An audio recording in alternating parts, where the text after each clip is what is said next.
오늘은 지난해에 이어서 함수에 대해서 설명하도록 하겠습니다. 함수는 여러분들이 수학에서 봤던 그런 함수하고 개념이 비슷해요.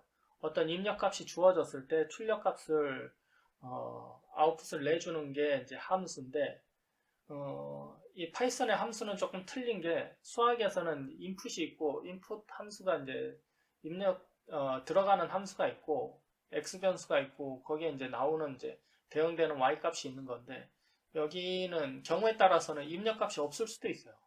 출력 값도 없을 수가 있어요. 그냥 그 함수를 실행하면 일정한 동작을 실행하기만 하는 그런 함수도 있을 수 있어요. 그래서 특별히 또 입력과 출력이 없이 일정한 코드만 실행하고 끝나는 그런 함수를 프로시저라고 부르기도 해요. 요거는 이제 파이썬의 용어는 아니고 프로그래밍 랭귀지 일반에 걸쳐서 나오는 용어인데 여하튼 뭐 파이썬에서는 프로시저라는 걸 따로 구분하지 않고 입력과 출력이 있든 없든 전부 상관없이 전부 함수라고 부르고 있어요. 그리고 이런 함수의 주된 이유는 이 코드의 재사용성입니다.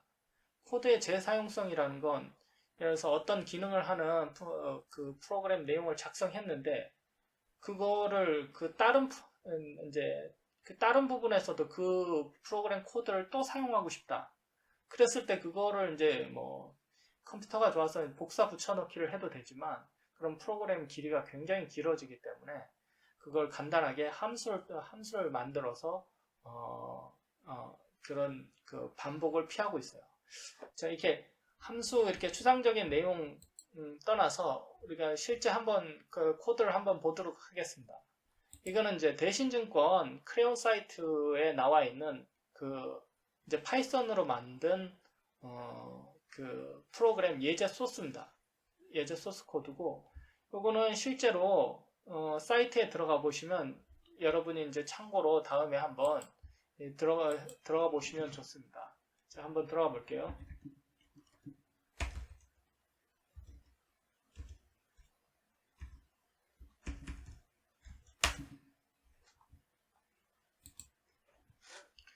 크레용 API 사이트에 가서 자료실에 들어가 보시면 자료실 안에 여러 가지 예제 소스 코드들이 있는데 이 중에서 이제 우리는 주로 파이썬을 사용해서 작성할 거기 때문에 파이썬을 클릭하고 클릭해주면 이제 파이썬 코드들이 예제 코드들이 쭉 나와 있어요. 또 이제 상품 종류별로 주식이나 뭐 선물 옵션 뭐 이렇게 쭉 여러 가지가 나와 있는데 저는 오늘 예제로 보려고 한 코드가 이 코드를 가져왔는데 자, 여기서 우리가 이제 함수를 배우고 있는 차례니까 함수를 한번 찾아보도록 할게요. 요 소스 코드는 실행시켜 보면 요 화면이 뜨고 요 화면에서 요청 시작을 클릭하면 뭐 쭉 요 밑에 이런 결과들이 쭉 출력되는 프로그램 코드예요. 예제로 만들어 크레용에서 이제 예제로 만들어 놓은 코드인데 각설하고 여기서 함수를 찾아보면 함수가 실행되는 모습은 맨 밑에 가보면 이런 게 있어요.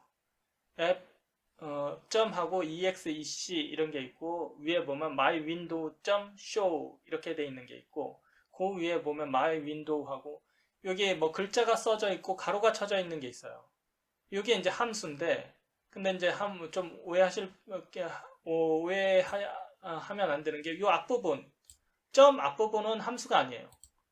점 앞부분은 나중에 배울 클래스를 통해서 만들어 놓은 객체예요. 객체고 이 뒷부분이 함수예요. 그리고 이 앞부분의 객체는 이 함수의 소속이 이 객체 소속이라는 걸 알려주는 그런 역할을 해요. 그래서 함수를 실행할 때는 함수는 실행될 때 모양이 그 옆에 가로가 붙고 경우에 따라서는 괄호 안에다가 이렇게 값을 하나 넣어줘요. 값을 넣어주기도 하고 변수를 넣어주기도 하고 여하튼 여기 들어가는 값이 있어요. 괄호 치고 값이 들어가 있다. 이건 함수라고 생각하시면 돼요. 이 윗줄로 가도 stop, subscribe 이렇게 돼 있는 것 중에서 여기 가로 쳐져 있는 거 이건 다 함수예요. 함수를 실행할 때는 이런 식으로 실행한다라는 거. 그리고 우리가 앞전에 예제로 많이 봤었어요. 앞전에 많이 봤었던 함수가 이 프린트 함수예요. 프린트 함수는 이 프린트라는 글을 쓰고 이 안에다가 글자를 쳐넣으면 출력을 하면 이런 글자가 나오는 이게 이제 대표적인 이제 함수예요. 함수 중에서 프린트나 이런 것처럼 특별히 외부에서 추가로 만들지 않아도 이 파이썬 안에 기본적으로 내장된 그런 함수가 있는데 요거를 이제 영어로 빌트인 펑션이라고 부르고 우리말로는 그냥 내장 함수라고 불러요.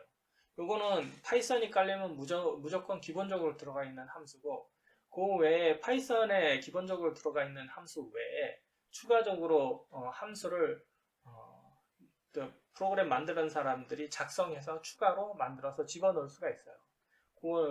그 함수를 이제 정의하는 방법을 우리가 알아야겠죠. 앞으로 우리가 컴퓨터를 통해서 뭐 일을 시키려면 컴퓨터에게 일을 정의해서 알려줘야 되는데 대부분 함수나 나중에 배울 객체를 통해서 알려주게 돼요. 자,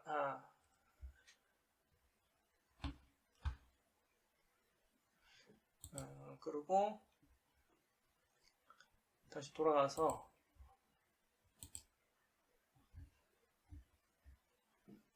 그래서 다시 정리해보면 함수는 모양이 실행될 때 모양이 함수 이름이 나오고 그 뒤에 가로가 나오고 그리고 그 안에 값이 들어가는데 이 안에 들어가는 값 또는 변수를 변수라고 불러도 되지만 특별히 함수의 이 안으로 입력으로 들어가는 변수를 아르규먼트 또는 이제 우리말로는 인자 이렇게 불러요. 그리고 함수는 리턴 값을 함수가 일정한 작용을 한 다음에 값을 반환을 하는데 그 반환하는 값이 파이썬에서는 있을 수도 있고 없을 수도 있어요. 다른 언어 같은 경우는 반드시 있어야 되는 언어들이 있는데 하다못해 뭐 특별히 반환할 게 없으면 뭐 0이라도 반환해야 되는 그런 이제 언어들이 있는데 파이썬에서는 값을 반환해도 되고 안 해도 되고 마음대로예요. 자, 그리고 함수를 정의하는 방법을 보면 여기 이제 구조를 이렇게 보여줬는데 맨 앞에 def라는 키워드를 붙여요. def 하고 함수명은 자기가 그 함수가 하는 역할에 따라서 각자 알아서 적당한 이름을 붙이면 돼요. 그리고 아까 말씀드렸듯이 가로치고 안에 함수의 인자를 적고 그리고 콜론을 쳐요. 그 뒤에 콜론을 치고 그 밑에 실행될 코드를 적는데 전에 말씀드렸듯이 이 파이썬은 이 오와 열을 중시해요. 이게 실행될 코드가 def하고 같은 줄에 있으면 안 돼요. 그거보다 하다못해 그 스페이스바로 한 칸이라도 들어가야지 같은 열에 있으면 그거는 이 함수의 실행될 내부 코드가 아니라 이 함수 이름하고 같은 항열에 있는 다른 코드가 돼요.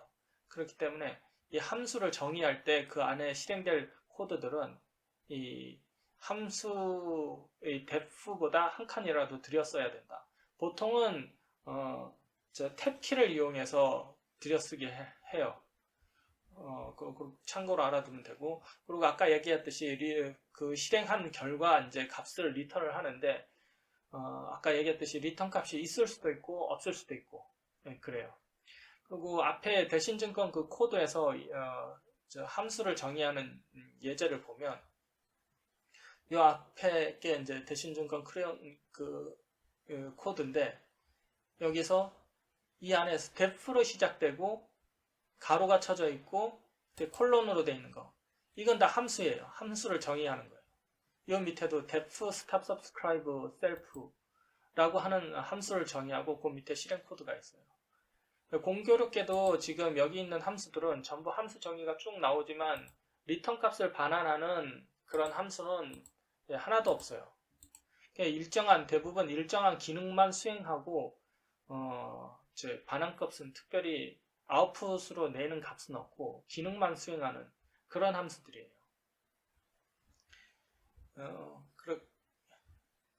이렇게 전체적으로 전부 다 보면 함수고 특별히 여기에 셀프라고 붙어 있는 게 있는데 이 함수를 정의하면서 함수의 인자값에 셀프라고 집어넣는데 요거는 나중에 클래스 하면서 설명할게요.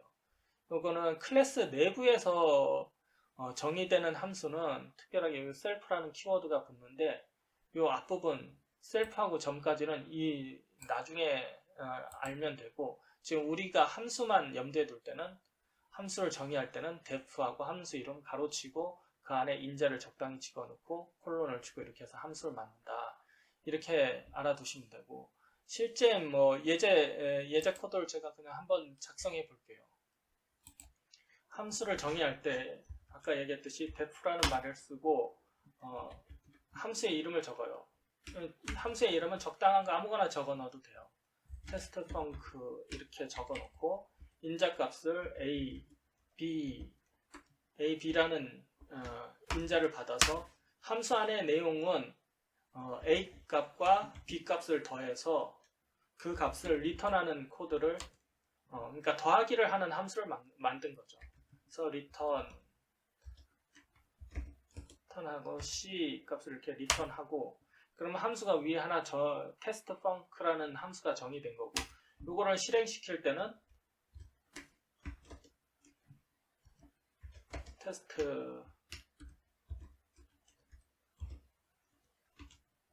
펑크하고 1 더하기 2003 이렇게 하고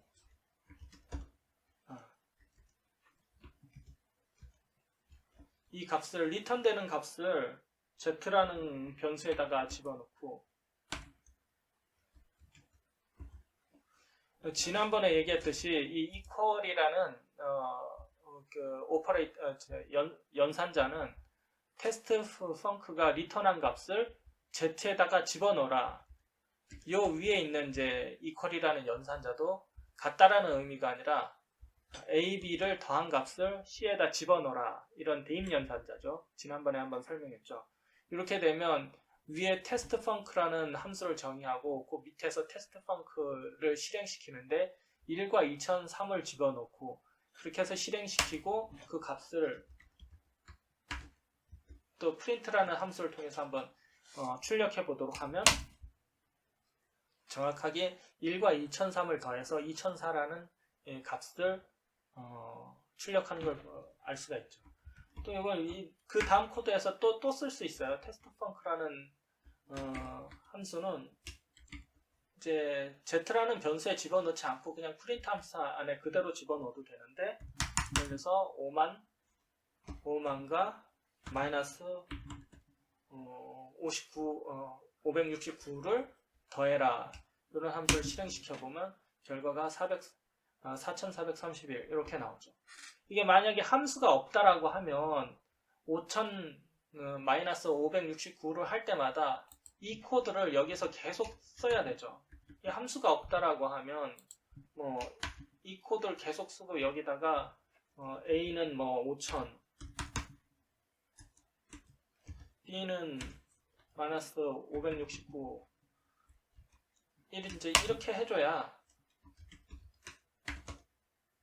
함수라는 게 없으면 이거 계산할 때마다 이 코드를 계속 쳐줘야 되는데, 함수가 있음으로 해서 이렇게 한번 정의해 놓고 그 함수를 계속해서 다시 쓰고 해서 코드를 재사용할 수가 있게 되는 거죠. 그래서 코드의 길이를 줄여주는 그런 역할을 하게 되죠.